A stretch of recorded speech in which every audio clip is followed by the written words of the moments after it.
जय हिंद, नमस्कार दोस्तों। स्वागत है आप सभी का ज्ञान विद गंगा चैनल के इस नए वीडियो में। आज हम देखेंगे पेडागॉजी के कुछ नए सवाल। दोस्तों फटाफट से देख लेते हैं अपना पहला प्रश्न। हमारा पहला प्रश्न है, व्याकरण शिक्षण की वह पद्धति अपेक्षाकृत अधिक उचित होती है जिसमें क्या हो सकता है आंसर देखिए। बच्चे नियमों को कंठस्थ कर लेते हैं। दूसरा कहता है बच्चे उदाहरणों से नियमों की ओर जाते हैं। तीसरा ऑप्शन है आपका बच्चे नियमों से उदाहरण की ओर जाते हैं। और चौथा ऑप्शन है बच्चे सूत्रों का प्रयोग करते हैं। तो बताइए दोस्तों, कौन सा आपके हिसाब से सही आंसर होना चाहिए।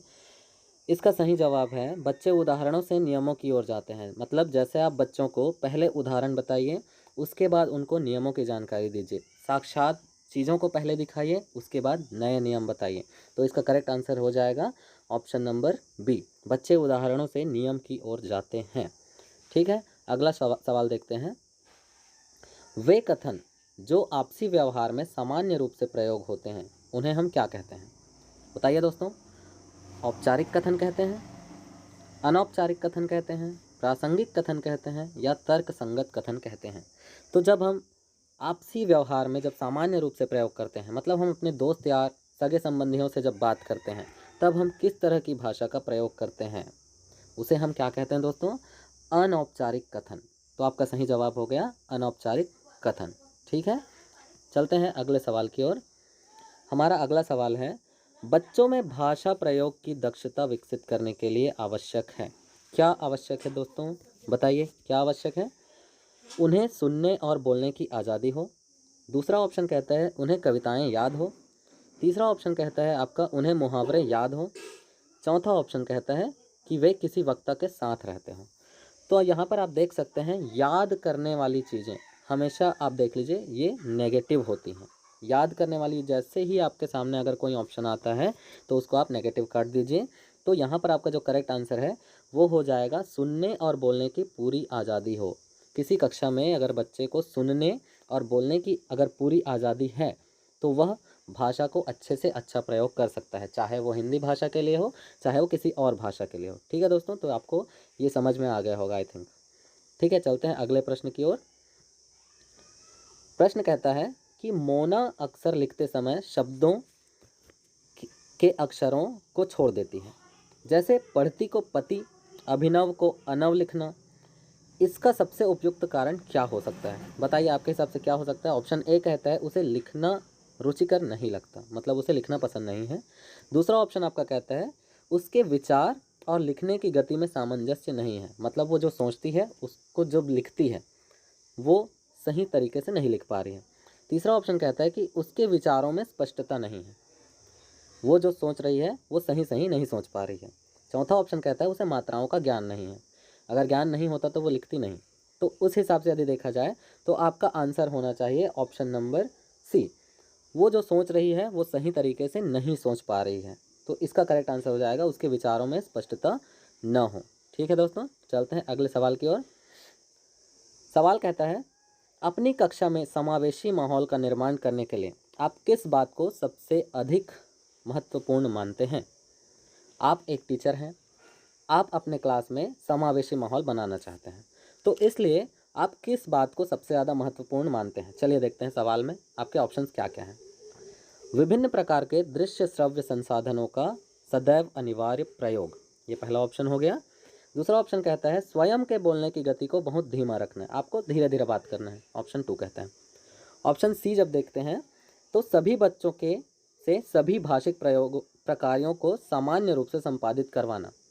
चौथा ऑप्शन आपका विभिन्न प्रकार के दृश्य श्रव्य संसाधनों का आवश्यकता अनुसार उचित प्रयोग।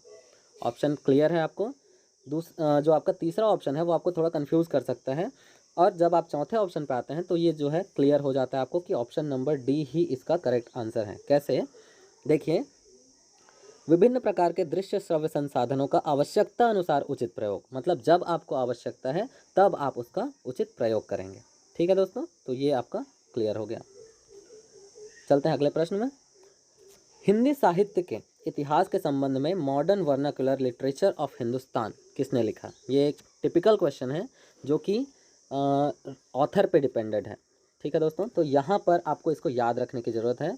Modern vernacular literature of Hindustan किसने लिखा था? आपको याद करना पड़ेगा, जॉर्ज अब्राहम ग्रियर्सन ने। ओके दोस्तों, तो इसको आपको थोड़ा सा याद करना पड़ेगा। चलते हैं अगले प्रश्न की ओर।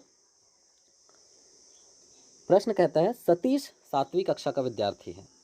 वह निबंध लिखते समय कुंजी या गाइड से रटी हुई भाषा का प्रयोग करता है, मतलब वो याद करके लिखता है। इसके कारणों में सबसे कमजोर कारण क्या हो सकता है?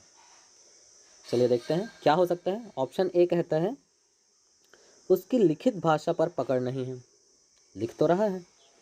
दूसरा ऑप्शन कहता है, उसमें विचार करने का सामर्थ्य नहीं है।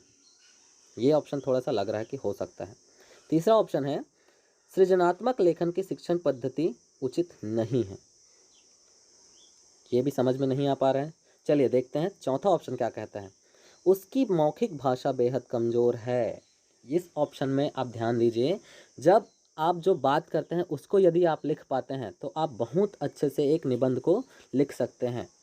अर्थात सतीश की मौखिक भाषा बेहद कमज़ोर है। मौखिक भाषा कमज़ोर है कहने का मतलब क्या है कि वह जो बोलता है उसको लिख नहीं पाता है, या फिर वो अच्छे से बोल ही नहीं पा रहा है। तो आपका करेक्ट आंसर हो जाएगा ऑप्शन नंबर डी, कि सतीश की मौखिक भाषा बेहद कमज़ोर है, इसलिए वह अच्छे से लिख नहीं पा रहा है और वो सिर्फ रटी हुई चीज़ें लिखता है। ठीक है, इस सवाल में देखिए क्या कह रहा है। ये 6वां सवाल है आपका। उच्च प्राथमिक स्तर पर हिंदी भाषा शिक्षण का एक सर्वाधिक महत्वपूर्ण उद्देश्य है। हिंदी भाषा शिक्षण का क्या उद्देश्य है दोस्तों, देखते हैं। चलिए, ऑप्शन ए कहता है, बच्चों में कहानियों को शब्दशः दोहराने की क्षमता का विकास करना। तो हमको बच्चों को रटाना नहीं है। ऑप्शन बी कहता है, बच्चों को व्याकरण के नियमों को कंठस्थ करवाना। ये कंठस्थ शब्द जहां पर भी आए उस ऑप्शन को आप काट देंगे। अगला ऑप्शन कहता है, बच्चों को पाठों के अंत में दिए गए उदाहरणों का अभ्यास करवाना। बच्चों को अभ्यास भी नहीं कराना है। तो ऑप्शन डी में देखते हैं क्या है, बच्चों में समझ के साथ पढ़ने और लिखने की क्षमता का विकास करना। ये आप में पॉजिटिव शब्द दिख रहा है, क्षमता का विकास करना है दोस्तों। तो आपके हिसाब से ये आंसर करेक्ट है। क्लियर है सभी को? सभी को क्लियर हो सकता है? ठीक है दोस्तों, तो इसमें आपको समस्या नहीं आनी चाहिए मेरे हिसाब से। ठीक है, चलते हैं अगले सवाल की ओर। अगला सवाल कहता है, भाषा शिक्षक में होना आवश्यक नहीं है। आप अगर एक भाषा के शिक्षक हैं, चाहे आप किसी भी भाषा के शिक्षक हो, हिंदी, अंग्रेजी, संस्कृत, ऐसे किसी भी भाषा के यदि आप शिक्षक हैं, तो आप में क्या होना आवश्यक नहीं है? नहीं है, ध्यान रखिएगा, नहीं है। व्याकरण का ज्ञान होना चाहिए, सुंदर लेख होना चाहिए, विषय और मूल्यांकन विधियों का ज्ञान ये भी होना चाहिए, तभी तो आप बच्चों का परीक्षा ले पाएंगे।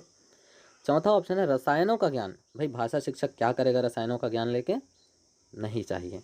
तो आपका करेक्ट आंसर हो गया रसायनों का ज्ञान। एक भाषा शिक्षक में अगर रसायनों का ज्ञान नहीं है तो भी कोई दिक्कत नहीं है। चलते हैं अगले प्रश्न की ओर।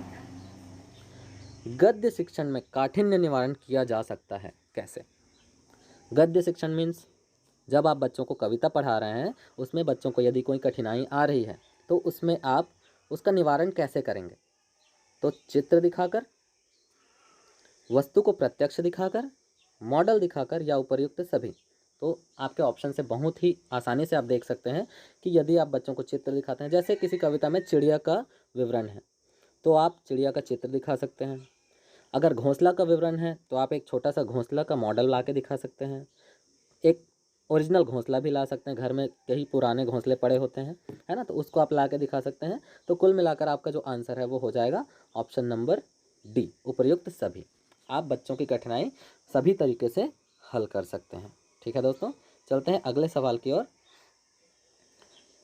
प्रश्न कहता है, प्राथमिक स्तर पर कविता शिक्षण उपयोगी नहीं होगा। किस तरह का कविता जो है उपयोगी नहीं होगा? प्राथमिक स्तर पर, पहली से 5वीं तक के स्तर पर यदि हम देखें तो कौन सी कविता उपयोगी नहीं होगी? ध्यान से देखिएगा। ऑप्शन ए कहता है, जिसे छात्र सरलता से समझ सके। भाई पहली से 5वीं के बच्चे आसानी से समझे ऐसी कविता होनी चाहिए उनके लिए। दूसरा ऑप्शन कहता है, जो कविताएं छात्रों की सृजनशीलता को बढ़ाने वाली हो, बच्चों को कुछ नया सीखने को मिले, ये भी उनके लिए अच्छी चीज़ है। ठीक है, चलिए देखते हैं ऑप्शन सी, जो कविताएं अंतर्राष्ट्रीय वादों से संबंधित हो। अंतर्राष्ट्रीय वाद, भाई 5वीं क्लास का बच्चा क्या करेगा जान के?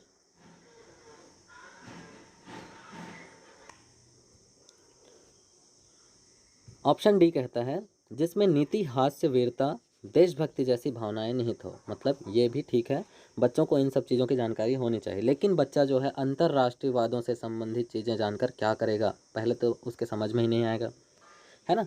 अर्थात इसका मतलब ये है कि आपका ऑप्शन नंबर सी इस प्रश्न के लिए करेक्ट है।